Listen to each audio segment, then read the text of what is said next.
Welcome back to the Locked On Diamondbacks podcast. Here, part of the Locked On Podcast Network. Your team every day, listening to who? The always charismatic host of this podcast, Millard Thomas. I'm a multimedia journalist and I'm a graphic designer. So please go check out my website, MillardThomas24.myportfolio.com. On there, you can see all my latest work, from my packages to my articles to my photos and my graphic design. Don't forget to follow me on Twitter at CreatorThomas24 for my personal account, or just look up Locked On Diamondbacks on both Twitter and Instagram for the podcast handle. And of course, I have to post more on Instagram, I know. And if you guys ever wonder why you see my hands in front of the screen, it's because Dell, for some reason, I love this laptop, but they put the camera in the bottom left corner of the laptop. So whenever I try to type or go for my mouse, you can just see my little fingers all up in the camera. So I apologize for that. But what are we talking about on today's podcast? Well, part two, stock up, stock down. We did it yesterday on the pod. It was a resounding success, at least in my head. So we're going to do it again. Got a few more position players to do for you, mainly the outfield. And then we're going to be doing some pitchers as well. Stock up, stock down, Diamondbacks edition. So it's going to be a jam-packed pod, a very fun pod. I want to talk a little MLB Hall of Fame ballot later in the week or next week. Also want to talk about that Wander Franco contract and just overall the idea of signing your players to big contracts before they're even arbitration eligible. So those are going to be a couple of topics we probably hit next week. I think I'm going to do stock up, stock down probably for the rest of the week. There will be no Friday episode this week because I am traveling back to New Jersey for Thanksgiving. So everyone out there, enjoy the holidays. I will not be posting a Friday episode. But before we get into the pod, thank you for making Locked On Diamondbacks your first listen every day. I cannot do this podcast without you, the listener, sharing, subscribing, reviewing, doing all that so I can do this podcast for you. I say thank you. But now let's jump right into the podcast. Stock up, stock down, Diamondbacks edition.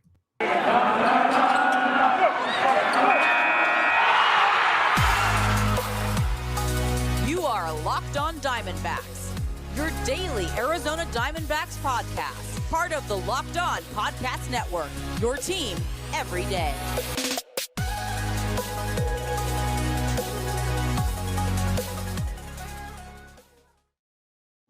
Millard Thomas of Locked On Diamondbacks still here, and let's get right into it. Stock up, stock down edition for the D-backs. And the first player I want to talk about is a very controversial player.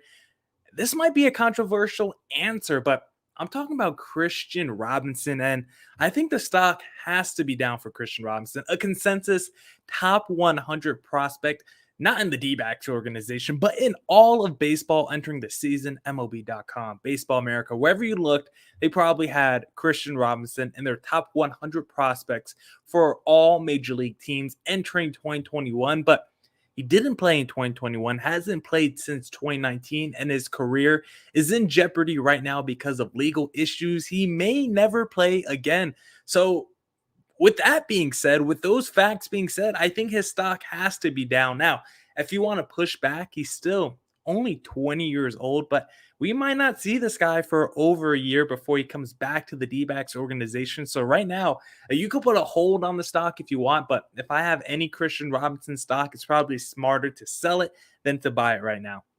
Next up is Cooper Hummel.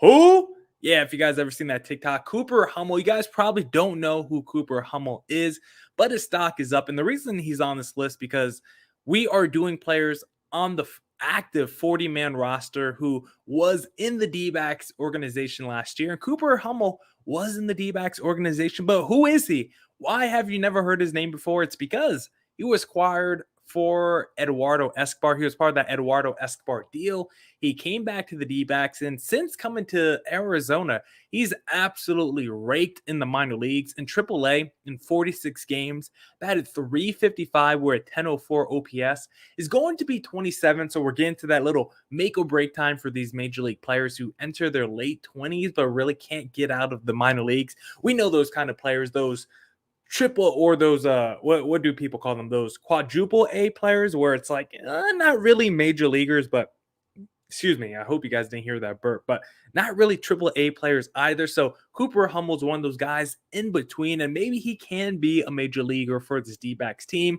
Outfield, you got Peralta probably in their next season. We'll see what they do with Ketel Marte. Doesn't look like Cole Calhoun's not coming back. So maybe Cooper Hummel gets a shot in spring training. But if you do have to push back against his stock being up, he was not very good in this year's fall league. So a concern there. But Cooper Hummel, I'm saying his stock is up for now, considering he was acquired in the Escobar deal. I'm glad to see him at least produce at Reno. Now, next up, Stuart Fairchild, who was the 27th best prospect in the D-backs organization.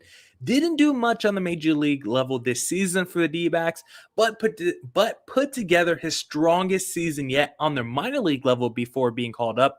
He batted .296 with a .945 OPS in 44 games on the minor league level this year. He was really good in the 2019 AZ Fall League as well. So when you just look at his career trajectory the last few years, it's been going up and up and up. And even though he wasn't great for the D-backs this past season, he didn't get a ton of opportunity and he looked just fine. So I'm going to say his stock is up. And he, again, the D-backs are going to give a lot of these guys at least looks and chances and opportunities in spring training. Stuart Fairchild is going to be another one of those guys. So hopefully he can put it all together in spring training, and maybe he can put it all together for the regular season for the D-backs in 2022.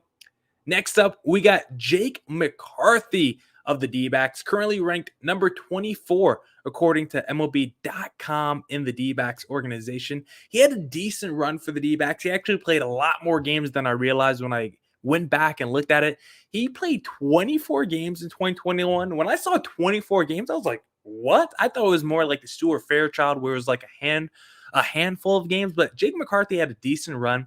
Rangy outfielder who brings a component that the D-backs currently don't have on their team. That is speed. Now, he only stole 3 bases. He was 3 for 5 on stolen bases for the D-backs this past season. So you don't really look at that and you say, man, you're talking about speed. Well, where was it this season? Well, you didn't exactly get to see the top end speed that a Jake McCarthy has, but you saw the aggressiveness. Those 5 stolen base attempts is a lot for a guy who only played 24 games, especially when you compare that to other D-backs players. Like the only guy who was being sent like that was like a Tim LaCastro. Dalton Varsho was sent a decent amount too, but the D-backs are a team that's not really sending guys like that. They were one of the worst teams in baseball when it comes to stolen bases. But Jake McCarthy, his stock is up because still, he's only 24 years old. He's been putting on the muscle every time he comes back from his offseason.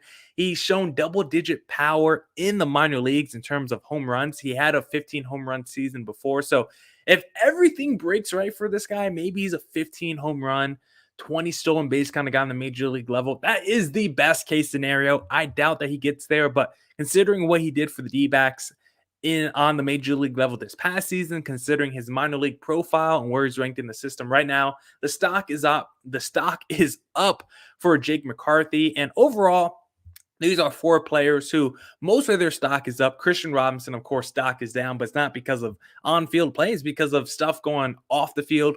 Cooper Hummel, acquired in that Escobar trade, his stock is up. I would like to see what he can do in spring training. Stuart Fairchild, still fairly young.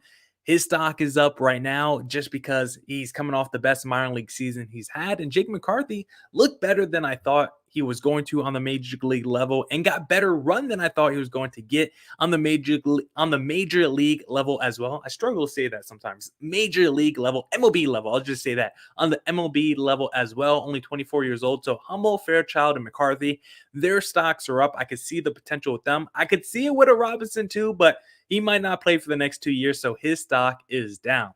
Now we'll get into a few more players whose stock might be up, might be down entering 2022, but this episode is brought to you by Built Bar. I love Thanksgiving, all the good food and treats, and plenty of them. But maybe you want a yummy dessert, but isn't so full of calories and sugar. It's the perfect time for Built Bars. Built Bar is the new holiday dessert. Feast on something delicious and feel good about it. One slice of pie has upwards of 300 calories, and that's on the low end. Most Built Bars are only 130 calories and only 4 grams of sugar with plenty of protein. Replace the coconut cream pie with coconut Built Bar, or go for a raspberry Built Bar instead of that raspberry pie. Lots of good flavors to replace any pie. Low calorie, low carb, low fat, high protein, covered in 100% real chocolate. Built is a great option for when you're hungry. If Thanksgiving isn't coming soon enough, go for a Built Bar or two. Share some at your family gatherings. It'll make things less awkward. Maybe Aunt Betty hasn't tried a Built Bar yet. New surprises all month, limited time flavors arriving at Built.com regularly, so check the site often. There's nothing like a Built Bar Black Friday. Mark your calendar. Black Friday will be a huge event with all sorts of surprises. Go to Built.com, use promo code LOCK15, and you'll get 15% off your next order. Promo code LOCK15 for 15% off at Built.com.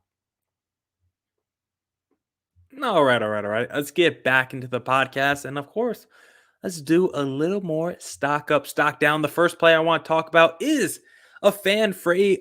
Excuse me. Let me start over because this guy needs a proper intro. The next guy up on my list is a fan favorite, one of the longest tenured D-backs, better known as the Freight Train, David Peralta. That sounded a little bit like a WWE intro, but David Peralta, a really good defensive player and pretty clutch too. 296 average and 832 OPS when men are on bases, but my stock is unfortunately down for David Peralta. The man couldn't even crack 10 home runs during the 2021 season. He played 150 games. We couldn't get 10 home runs out of David Peralta. Now, we did get 8 triples, which led the National League, but I would rather have those balls that go over the fence and the wall than the balls that hit up against the fence and you just steal a couple more bases, advance a couple more bases than you should have. So David Peralta, I would love for him to get his power back, and his OPS in high leverage moments I was looking at my next guy. I was reading the wrong stats. So David Peralta hasn't cracked 10 home runs in 2021, which is pretty bad considering he played 150 games. He had his lowest average in OPS since 2016, and his hard contact numbers have been dropping since 2018. This is a guy whose power has been diminishing every single season the past few years, which makes sense because he's entering his mid-30s. Dave Peralta's no spring chicken anymore, and that 30 home run campaign he had a couple years ago, I think it was 2018. That seems like a distant memory now. So David Peralta, he can still be a pretty productive middle of the lineup, middle of the order bat, because he's still pretty good with runners in scoring position, just coming through in the clutch. But for a rebuilding D-backs team, a guy who really doesn't have that much power or upside, I don't think makes a ton of sense for this D-backs team. I think it's probably time to ship Peralta off to a team that's looking for a defensive corner outfield who could bat 6 for you as a left-handed bat. So David Peralta, I'm going to do you a service and ship you off to a contender that's not the D-backs. Now, next up, this is the man who I started talking about when I still want to talk about David Peralta, and that is Dalton Varsho, whose stock might be the highest of anyone we're ever going to talk about, because the second half of this past season showed us Dalton Varsho has true all-star potential. Varsho, his second half stats post all-star break: 52 games, 10 home runs, a 290 average, a 879 OPS, and 5 stolen bases. Dalton Varsho was putting on a show in the second half of the season.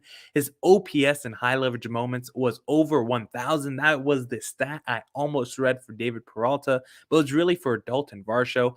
Varsho showed us too, he can be pretty good as a defensive outfielder if Kelly is the long-term option at catcher. So the D-backs need to find every way to get Varsho in their lineup next year. He had energy, he had swagger, he had pizzazz, he had all those little buzzwords they want to throw at him.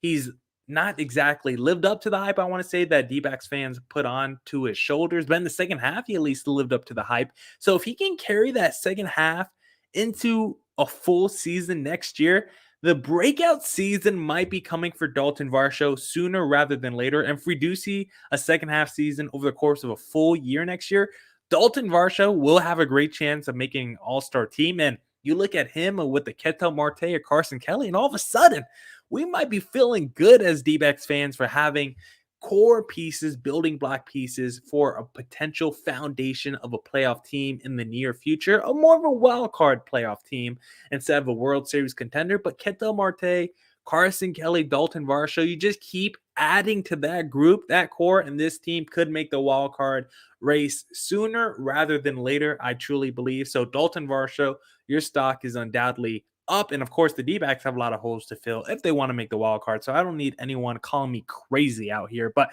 let's move on to the last guy whose stock is unfortunately down, and that is JB Bruskakis, who I was super high on entering the 2021 season because, as I talked about yesterday, that spring training, man, it's like a mirage when you're out in the desert looking for water. You're like, whoa, is that an oasis over there? No, it's just spring training. You can't believe spring training. JB Bruskakis was dominant in spring training, shutting down folks, striking out dude after dude. But when he got to the major league level and made his debut this past season, he was not the setup man I thought he was going to be. I thought JB Bruskakis was going to be dominant with that slider, that fastball slider combination. But instead, over 17.1 innings pitched, he had a 7.79 ERA, 24 hits allowed, 15 earned runs allowed, 17.3 strikeout percentage, 4 home runs allowed. JB Bruskakis was not the guy who I saw in spring training when he made it to the regular season. His fastball was crushed for a 500 average with a slugging percentage over 800 as well. So JB Bruskakis, even though he really disappointed and his stock is down, I still believe in JB Bruskakis. It's not like because the stock is down, I'm writing him off. This guy will never be a major leaguer in his career. This guy's a bust. Why did we ever trade for him? No, I'm not saying any of that. I still think JB Bruskakis has the potential to be an elite back end reliever for the D-backs. They're going to need some of these in-house options like a Bruskakis, a Corbin Martin, a Dalton Varsho. They're going to need these guys to pop if they want to get this rebuild process done quicker rather than later. And JB Bruskakis, one of those guys, he can be a core piece of this D-backs team, the next D-backs team to make the playoffs. JB Bruskakis can be a foundational piece to that franchise, to that ensemble of pieces, but he's still got some work to do. And this past season, it showed he still had a lot of work to do. I guess I just repeated what I already said. But JB Bruskakis, the flashes are there. I saw a lot in spring training. The regular season told a different story, but I'm not giving up on JB Bruskakis just yet. So your stock is down for now, but it can quickly change with your performance in 2022. Now, we're going to be wrapping up this edition of Stock Up, Stock Down on the Locked On Diamondbacks podcast. But first, this episode is brought to you by BetOnline. It's Thanksgiving, and we all know what that means. Football. And nothing goes better with football than turkey and betting. BetOnline has you covered for all the holiday season. More props, odds, and lines than ever before. BetOnline remains your number one spot for all the sports action this Thanksgiving. Head to our new updated desktop or mobile website to sign up today and receive your 50% welcome bonus with promo code LOCKEDON to receive your bonus. And it's not just football. BetOnline has pro and college hoops, NHL, boxing, UFC, and even your favorite Vegas casino games. Don't wait to take advantage of all the amazing offers available for the 2021 season. BetOnline is the fastest and easiest way to bet on all your favorite sports. BetOnline, we're stuffed with deals this Thanksgiving. I always feel a little weird reading that. We're stuffed with deals. But either way, let's get back into the Locked On Diamondbacks podcast and let's wrap up our Stock Up, Stock Down edition for these D-backs players. And now we are done with the position players. That was a quick round of applause for me because I believe I am killing it. You guys, please always reach out to me on Twitter at CreatorThomas24. If you think I'm doing a bad job, good job, whatever it is, I love interactions on Twitter. I love getting into a good Twitter debate every now and then. So don't be afraid to interact with me on Twitter, even though I got the little blue check mark. Always like to bring that up when I can. But let's get back into the swing of things. Let's get back into the stock up, stock down game. And let's talk about the next man on my list, the highest paid player on this D-backs roster, and that is Madison Bumgarner. Mason Saunders. Well, he was Mason Saunders in 2020 because he was absolutely terrible last year. I didn't even want to call him Madison Bumgarner. If I called him Madison Bumgarner, it was a high emphasis on the bum part of Garner. That was a pretty poor joke that I tried to get off. But Bumgarner, I think he deserved his name in 2021. I took his name away a little bit in 2020, but I think I gave his name back in 2021 because he looked a lot better in 2021 after the atrociousness I had to be put through 2020. I thought this guy was a lost cause. I thought this guy had no chance of even doing what he did this past season, and I was wrong. There were stretches of brilliance for Madison Bumgarner. If you just take out his first month and last month, it was pretty good. His year was pretty much bookended by 2 bad months where his ERA was terrible. But in those middle months, Madison Bumgarner was pretty good overall. His ERA did improve from a 6.48 last year to a 4.67. So I got to give him improvement there. Plus, with this new pitching coach, it's got to make me believe that Bumgarner has a potential for a little resurgence, a little revival in his career. Brent Strom has been able to do that for a whole bunch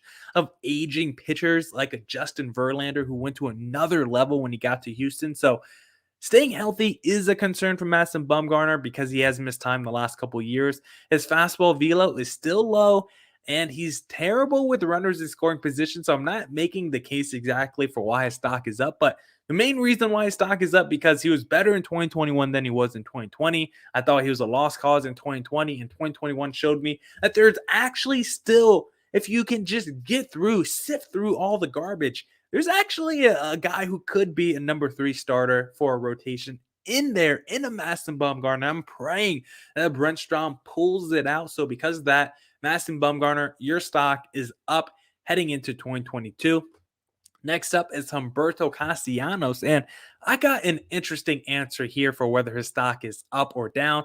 I said his stock is down if we're talking about Castellanos, the starter, but his stock is up as a reliever because remember, Castellanos is only 24 years old, and this is someone who the D-backs picked up off waivers from the Astros because they said, goodbye, Castellanos. They didn't want him anymore, so the D-backs picked him up. Over 45 innings pitched, he had a 4.93 ERA, 5.0 FIP, 14.8 strikeout percentage. Overall, those were his stats. Not really the best, not really the strongest, but if you break them down, split them up between starter and reliever, it changes the whole picture, the whole perspective on a Castellanos because 7 starts, 34 innings pitched, 5.56 ERA, 2.99 average allowed, 8.32 OPS allowed.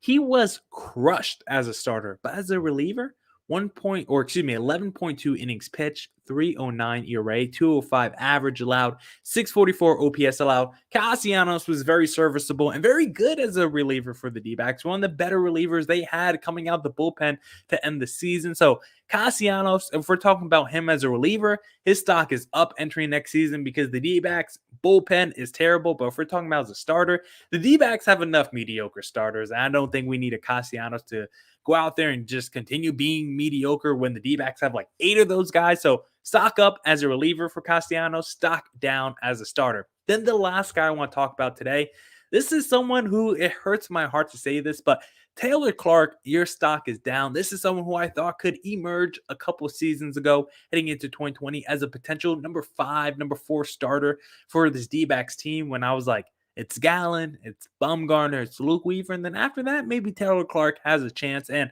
that just has not worked out. Or I can't forget Merrill Kelly either. So Taylor Clark was battling for that number 5 starter entering 2020. It was those 4 guys, and then it was like Taylor Clark or Alex Young, or I can't even remember or Mike Leake. It was like, who's going to become the number 5 starter? I think it was the Mike Leake, and I thought Taylor Clark had a pretty good chance entering 2020, had a pretty bad 2020. Thought, 2020, I was like, it's a mulligan year. We'll throw that year away for pretty much all D-backs players and come back to 2021. I was like, all right, let's see what Taylor Clark really has. And it was more of the same from 2020 and 2019. That's my overall point where Taylor Clark, he's pretty much been the same guy the last 3 years. That's my big issue with him. His ERA has been between a 4.3 and a 5.3, hits per 9, around 9 the last 3 years, hard hit percentage above 40%, exit velo around 90 miles per hour the last 3 years. The dude just gives up way too much hard contact. The D-backs tried him as a late inning reliever, but to no avail. 307 average and 822 OPS allowed in innings 7 through 9. This guy is not a back-end reliever. This guy is not a starter. His OPS allowed is above 900 when on 1 or fewer days of rest. So I don't know what to do with Taylor Clark. He hasn't really looked good as a starter. He hasn't really looked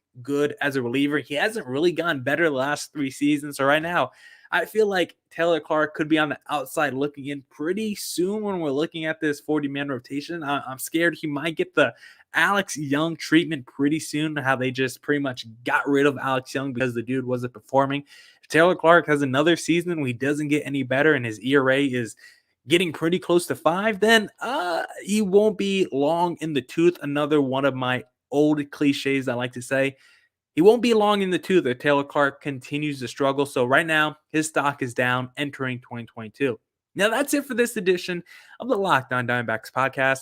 Hopefully we can get through the rest of the players tomorrow on part 3 stock up, stock down edition. So hopefully we can get through the rest of the players tomorrow, the rest of the pitchers on tomorrow's pod. But thank you for making Locked On Diamondbacks your first listen every day. I cannot do this podcast without you, the listener, listening, sharing, subscribing, doing all that so I can do this podcast for you. So thank you. But now go listen to Locked On Bets as your second listen of the day. Your boy Q and Lee Sterling are absolutely killing it. So go tune into that podcast. But what do I want you to do for me? Just stay safe and stay healthy over this holiday weekend. Peace.